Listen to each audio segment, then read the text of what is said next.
ভরতপুর ১ নম্বর ব্লকের একাধিক দুর্নীতির অভিযোগকে কেন্দ্র করে মঙ্গলবার বিকেলে ভরতপুরের ভিডিওর সঙ্গে এক দীর্ঘ গুরুত্বপূর্ণ বৈঠকে মিলিত হলেন বিজেপি নেতৃত্ব। এই বৈঠকে উপস্থিত ছিলেন বিজেপির মুর্শিদাবাদ জেলা সভাপতি মলয় মহাজন, বহরমপুর সাংগঠনিক জেলা সাধারণ সম্পাদিকা তথা গত বিধানসভা নির্বাচনে ভরতপুর কেন্দ্রের বিজেপি প্রার্থী অনামিকা ঘোষ। বিজেপি নেতৃত্বের দাবি, এলাকা জুড়ে চলা বিভিন্ন অনিয়ম ও দুর্নীতি নিয়ে দীর্ঘদিন ধরে সাধারণ মানুষের কাছে থেকে তারা লাগাতার বহু অভিযোগ পাচ্ছিলেন, আর সেই কারণেই আজ তারা সরাসরি ভিডিওর দ্বারস্থ হচ্ছেন। প্রথাগত কোনো স্মারকলিপি জমা না দিলেও প্রশাসনের শীর্ষ আধিকারিকের সঙ্গে টেবিল বৈঠকে বসে ব্লকের সরাসরি সরকারি প্রকল্পগুলির নানা ক্ষোভের বিষয় তারা জোরালোভাবে তুলে ধরেন আন্দোলন। দীর্ঘক্ষণ ধরে চলা এই বৈঠকে বিজেপি নেতৃত্ববৃন্দ সাধারণ মানুষের বঞ্চনার কথা জানিয়ে অবিলম্বে কড়া প্রশাসনিক পদক্ষেপ নেওয়ার দাবি তোলেন। স্মারকলিপি ছাড়াই সরাসরি এই দীর্ঘ আলোচনাকে কেন্দ্র করে মঙ্গলবার ভরতপুর রাজনৈতিক বালি মাফিয়া যেই দালাল চক্র বন্ধ করে দিন, আর যদি কোনো আধিকারিক এর সাথে যুক্ত থাকে তার ব্যবস্থা কি করতে হয় সেটা আমরা দেখে নেব। কেন বাবু প্রাধান্য পাবে না? এতদিন দুর্নীতি করে এসে এখন যারা যোগ্য তারা কিছু পায়নি, তা আমরা তো প্রথম থেকে এই জায়গা থেকেই ধরছি যে যারা প্রকৃতপক্ষে পাওয়ার যোগ্য সাধারণ গরিব মানুষ গ্রাম বাংলার তারা বঞ্চিত হয়েছে এই নেতাদের, তৃণমূল নেতাদের জন্য।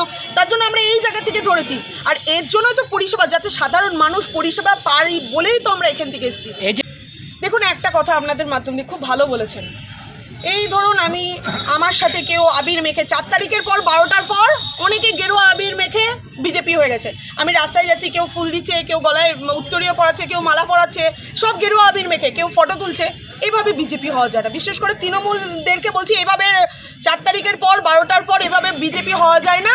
আমার কোনো মণ্ডল সভাপতি কার্যকর্তাদের সাথে একটা ছবি তুলে বিজেপি হওয়া যায় না। বিজেপির নির্দিষ্ট কোনো নিয়ম থাকে, আমাদের দলীয় সিদ্ধান্তে চলতে হয়। এখানে আমার কোনো জায়গা নেই, মানে আমিত্বের কোনো জায়গা নেই। আমরা আমরাতে বিশ্বাসী। দলীয় নির্দেশ যেমনভাবে দেবে, তেমন দলীয় সিদ্ধান্ত অনুসারে আমরা দলীয় পতাকা যতক্ষণ না কারোর হাতে দেব ততক্ষণ কেউ বিজেপি নয়। তার সাথে ছবি থাকলেও, ফুলের মালা দিয়ে আমাকে বরণ করলেও বা আমার কার্যকর্তার পাশে ছবি থাকলেও সে বিজেপি নয়, যতক্ষণ না দলীয় নির্দেশ অনুসারে দলীয় কার্যকর্তা তাকে দলীয় পতাকা না ধরাচ্ছে। বিজেপি দল দাদা, দেখতে থাকুন না, সরকার তো সবে এলো। বিজেপিতে এরকম হয় না, বিজেপিতে হয় না। আমার একটা বুথ সভাপতি এখানে হচ্ছে সব থেকে বড়, যে বুথ সভাপতি বলবে না দিদি ওই রকম তৃণমূল নেতাটা আপনি জয়েন করাতে পারেন, আমরা তাকেই জয়েন করাবো। তো এইখানে এরকমই ব্যাপার, কোনো তৃণমূলের নেতা এখানে এসে কিছু করতে পারবে না। মুর্শিদাবাদ জেলা বলে নয়, গোটা পশ্চিমবাংলায় আমাদের প্রথম লক্ষ্য হচ্ছে সুশাসন প্রতিষ্ঠা করা। আজকে নির্বাচনী পরিণাম আসার পর থেকে আমরা সরকারের বিভিন্ন দপ্তরে ভিজিট করে বোঝার চেষ্টা করছি, একদম সত্যি কথা অকপটে স্বীকার করছি, আমরা সরকারে ছিলাম না পশ্চিমবাংলায় কোনো দিন। তারপরে কোন দপ্তর কিভাবে চলে, কি চলে, তার ভেতরে কি আছে আমরা কেউ জানি না। এই ব্যাপারে আমরা প্রায় অজ্ঞ, এটা নিয়ে কোনো সন্দেহ নেই, একদম অকপটে স্বীকার করছি। সেই জন্য এই কদিন আমরা বিভিন্ন ডিপার্টমেন্টে গিয়ে বোঝার চেষ্টা করেছি সেখানে কি হয়। এই কদিন ঘুরে ঘুরে আমার কিছু যেটা অভিজ্ঞতা হয়েছে আমি আপনাদেরকে বলি।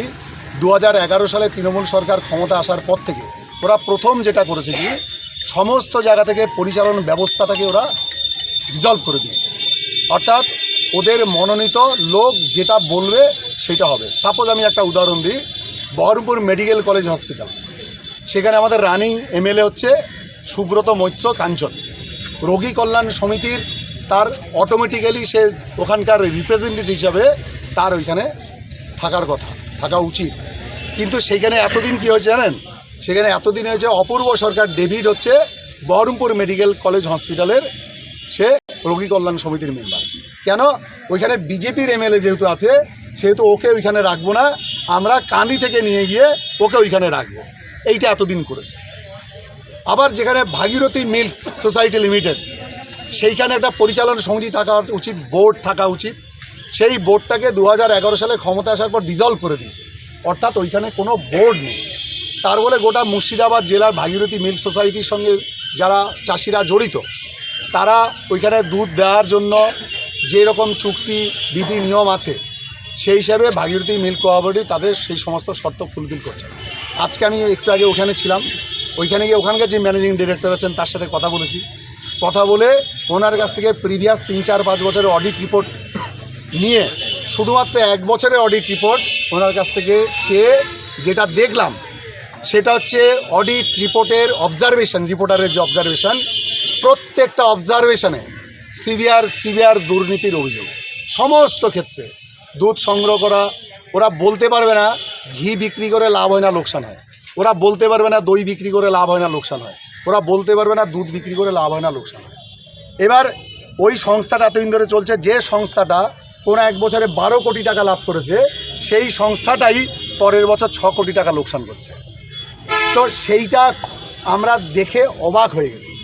এবং এইটা যে অডিট রিপোর্ট আসার পরে সেইটা পাঠ করা, বাকিদেরকে শোনানো, রিলেটেড যারা লোকজন তাদেরকে বলা কী কারণে আমাদের রিপোর্ট খারাপ হলো, কি করলে আমাদের রিপোর্টটা ভালো হবে, এই যে আলোচনা করা পূর্ণাঙ্গ, এই আলোচনা করার জন্যই কোনো বডি ওখানে নেই।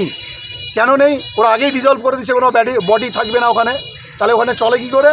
ওইখানে তৃণমূল গভর্নমেন্ট কলকাতার একজন লোককে ওইখানে বসিয়ে রেখেছে, সে ওইখানকার কিছুই যায় না, কি আসে বা আসে না।